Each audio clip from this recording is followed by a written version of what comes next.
ស្រួលនោះទេអធិរិកសរៀលម៉ាឌ្រីតក្នុងការប្រជែងយកជើងឯកនៅឡាលីហ្គាព្រោះតែ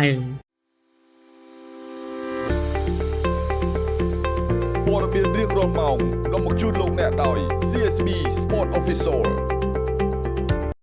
អធិរិកសរៀលម៉ាឌ្រីតកាន់តែពិបាកខ្លាំងនិងតឹងតែងខ្លាំងក្នុងការប្រជែងជើងឯកក្នុងពានរង្វាន់ La Liga 2024-2025 នេះដៃគូប្រជែងតឹងតែងបំផុតគឺក្លឹបអ្នកមានបុណ្យ FC Barcelona គេកាន់តែល្អគេកាន់តែឡើងជើងដោយការប្រកួតកាលពីយប់មិញនេះក្រុម Barcelona លុតក្រុម Girona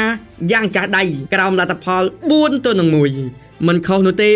4-1ទោះបីជាកីឡាករទាំងអស់របស់ Barcelona មានភាពមមាញឹកច្រើនយ៉ាងណាក៏ដោយពួកគេនៅតែធ្វើបានល្អបង្ហាញទម្រង់លេងយ៉ាងល្អវាពិតជាពិបាកមែនទែនចំពោះអធិរិកសរៀលម៉ាឌ្រីតក្នុងការប្រជែងជើងឯកនារដូវកាលនេះនៅសល់តែ9ប្រកួតទៀតប៉ុណ្ណោះយើងនឹងដឹងថាក្រុមមួយណានឹងក្លាយជាម្ចាស់ជើងឯកបាននិយាយពីទម្រង់លេងនាពេលបច្ចុប្បន្ននេះមានក្រុមណាអាចបញ្ឈប់ការឈ្នះរបស់ក្លឹបអ្នកមានបុណ្យ FC Barcelona បាននោះទេសូមសរសើរដូច្នេះហើយអធិរិកសរៀលម៉ាឌ្រីតកាន់តែមិនមានការងាយស្រួលក្នុងការប្រជែងពានរង្វាន់ La Liga ឆ្នាំ2024-2025រៀលម៉ាឌ្រីតនឹងត្រូវជួបឧបសគ្គច្រើនជាង Barcelona នេះបើតាមខ្ញុំគិតក្រឡេកមកមើលតារាងពិន្ទុ La Liga នាពេលបច្ចុប្បន្ននេះឆ្លងកាត់ការប្រកួតចំនួន29សប្តាហ៍ដូចគ្នា Barcelona នាំមុខរៀលម៉ាឌ្រីត3ពិន្ទុពលគឺ Barcelona ឈរនៅលេខរៀងទី1មាន66ពិន្ទុរីឯរៀលម៉ាឌ្រីតឈរនៅលេខរៀងទី2មាន63ពិន្ទុតើប្រិមិត្តគិតថា